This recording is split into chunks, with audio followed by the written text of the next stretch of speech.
Halo teman-teman semuanya, Assalamualaikum warahmatullahi wabarakatuh. Ketemu lagi di channel Juang Subakti. Oke, apa kabar semuanya? Ya, saya doakan teman-teman semua di sana selalu dalam keadaan sehat walafiat dan pastinya tetap semangat.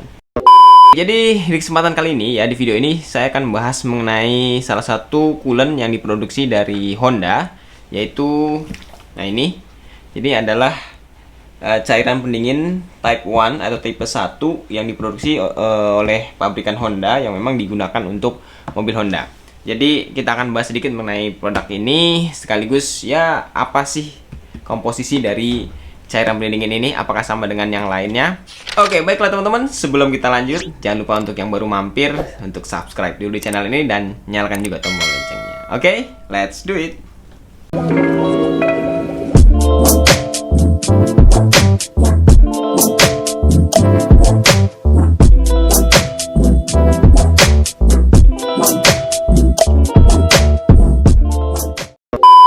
Ya, teman-teman tahu nggak seberapa penting dari fungsi air coolant ini?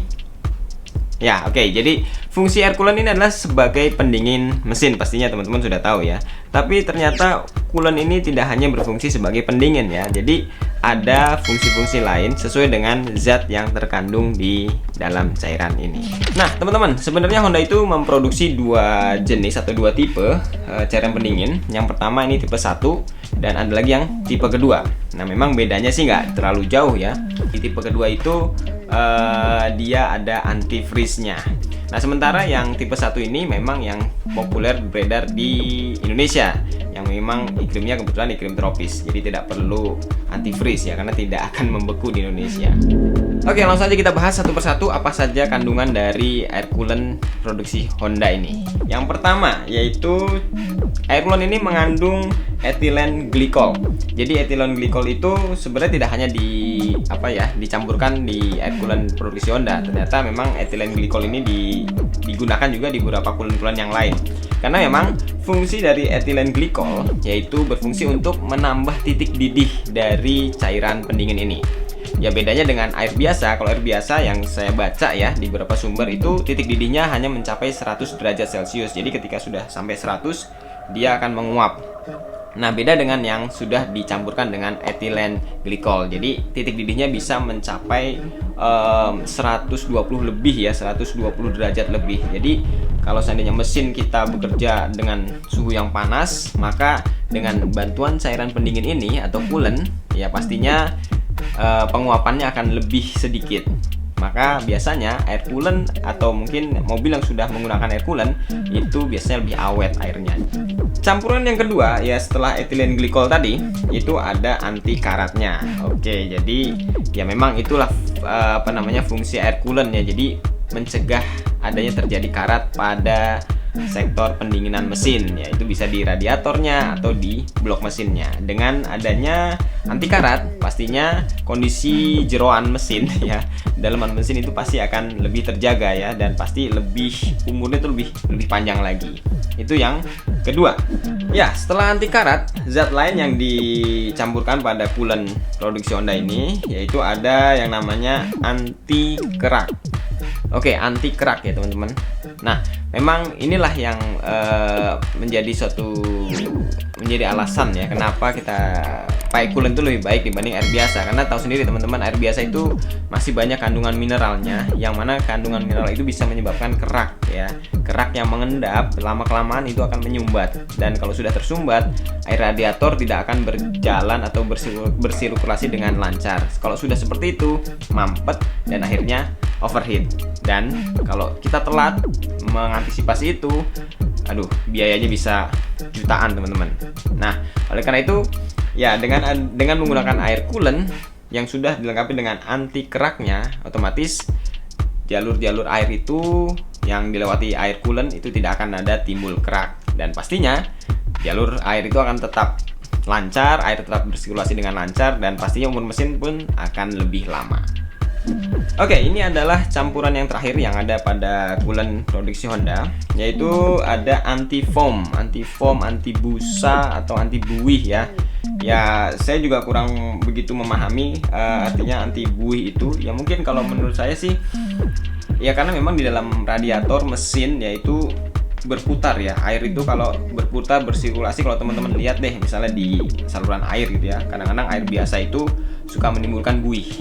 Nah, buih itu mungkin nggak baik ya, karena buih itu kayak ada gelembung-gelembung udara yang nantinya kalau dibiarkan itu bisa menyebabkan mungkin angin terperangkap atau apalah ya di dalam radiator.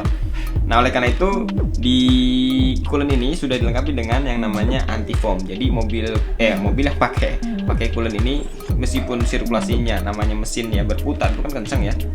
Ya ketika berputar itu pasti tidak akan ada buihnya dan pasti efeknya pun pasti baik ya buat mesin. Ya oke.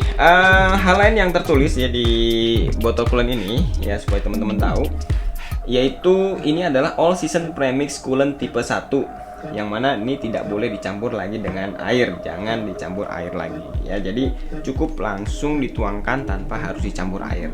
Nah, terus ada lagi, nah petunjuknya itu digunakan pada suhu di atas 0 derajat ya, digunakan untuk penambahan dan penggantian, yang mana di saat teman-teman menggunakan coolant ini itu ada jangka waktunya, yaitu sekitar 40.000 km 40.000 km atau 2 tahun. Jadi mana yang sampai duluan silahkan. Kalau misalnya kilometernya duluan yang sampai 40.000 silahkan diganti. Kalau memang tahunnya dulu yang sampai misalnya 2 tahun ya, tapi kilometernya masih 10.000, ya udah diganti aja, karena ini tetap ya namanya ada zat-zatnya yang tadi saya sebutkan itu bisa expired. Jadi daripada nanti jadi masalah ya, meskipun ini coolant ya memang pastinya desain sedemikian rupa ya untuk menjaga sistem pendinginan mesin, pasti ada expirednya. Oke, jadi 40.000 km atau mencapai batas waktu 2 tahun. Nah oke, jadi itu penjelasan atau review singkat mengenai coolant produksi Honda yang tipe 1. Nah sekarang misalnya gini teman-teman, mobil saya ya, misalnya teman-teman nih beli mobil dan kebetulan memang mobilnya sudah tidak pakai coolant. Nah gimana? Ya memang agak gimana ya, kalau memang mobilnya udah kebetulan udah nggak pakai coolant, ya memang ada 2 saran sih kalau dari saya sih. Yang pertama ya, kalau memang teman-teman masih pengen tetap pakai air biasa, ya sarannya dikuras lebih sering aja kayak gitu. Jadi karena memang air biasa tadi yang saya sampaikan itu masih mengandung ya banyak mineral yang bisa menyebabkan kerak, bisa menyebabkan karat, terus titik didihnya juga lebih rendah ya, pastinya dia penguapannya lebih sering atau lebih banyak. Terus juga kalau dipakai dalam jangka waktu yang lama ya itu juga bisa menyebabkan karat dan mengendap. Makanya saran saya sih kalau memang teman-teman masih mau pakai coolant, pakai air biasa itu ya udah terlanjur misalnya dan ragu untuk mengganti ke coolant karena khawatir apa yang terjadi nanti setelah diganti coolant, ya oke lah silahkan pakai air biasa aja, tapi dengan saran saya ibaratnya sering aja dikuras seperti itu. Nah yang kedua, mungkin ya oke lah misalnya teman-teman memutuskan untuk mengganti dengan coolant. Nah yang pertama dilakukan adalah dikuras dulu yang pastinya ya, radiatornya dikuras ya. Terus habis itu dipastikan tidak ada yang bocor juga. Setelah dikuras ya, saya juga waktu itu nonton YouTube-nya Ridwan Hanif ya, kebetulan kalau nggak salah di video itu dia baru atau diminta tolong oleh temennya, yaitu untuk inspeksi mobil Ford yang baru dibeli. Dan kebetulan mobil Ford itu singkatnya istilahnya di situ air radiatornya itu sudah pakai air biasa. Nah kemudian si Ridwan Hanif itu memutuskan untuk mengganti dengan aslinya, yaitu bawaannya itu air coolant. Yang saya lihat sih ya dari situ diganti air coolant, oke, tapi sebelumnya dikuras dulu. Dikuras, setelah selesai dikuras dengan sampai bersih, yakin tidak ada kotoran lagi mengendap, baru diisi air coolant. Setelah diisi air coolant, nggak langsung selesai begitu aja, dipakai dulu nih ya, dipakai dulu ya. Kalau saya dengar keterangannya sih dia dipakai dulu 2 minggu atau lebih ya. Setelah itu kembali lagi ke bengkel untuk dikuras lagi. Jadi air coolant itu dibuang lagi ya, karena memang ya khawatir ada masih kerak-kerak yang ada di sisa kerak yang ada di blok mesin ya. Dengan adanya dikasih air coolant yang tadi zat-zatnya ya, ada anti kerak, anti karat, dan itu bisa mengakibatkan kerak-kerak, sisa kerak itu juga nanti akan terputar. Akhirnya lebih baik dikuras lagi, dibuang lagi ya memang agak sedikit modal ya. Jadi beli lagi coolant-nya lagi, terus diisi lagi, terus dipakai lagi. Dipakai lagi. Untuk berapa kalinya sih ya tergantung dari tingkat misalnya kotornya seperti apa waktu pertama dikuras ya. Kalau memang kotornya luar biasa, memang itu mungkin bisa 1 kali atau 2 kali. Nah kalau memang yang kedua kalinya sudah bersih aman ya, berarti sudah nggak perlu lagi dikuras lagi ya. Memang air coolant itu sudah bisa digunakan sampai batas waktu seperti yang sudah disebutkan tadi, 40.000 km. Nah itu yang saya lihat di videonya Ridwan Hanif ya. Mungkin itu bisa dijadikan referensi buat temen-temen yang memang mau ganti coolant ya, karena memang kalau ganti coolant aja langsung terus tiba-tiba langsung kita pakai aja, karena memang ada pernah kejadian juga yang saya dengar dari pengalaman orang, air biasa diganti air coolant terus langsung dipakai aja begitu aja tanpa dilakukan pengurasan yang kedua ya. Ya itu tadi sisa-sisa keraknya itu mengakibatkan menyumbat di kisi-kisi radiator dan akhirnya bisa overheat. Itu mungkin yang jadi dilema ya buat teman-teman semua yang mau ganti air radiator biasa yang mau ke coolant. Nah itu mungkin yang harus dilakukan.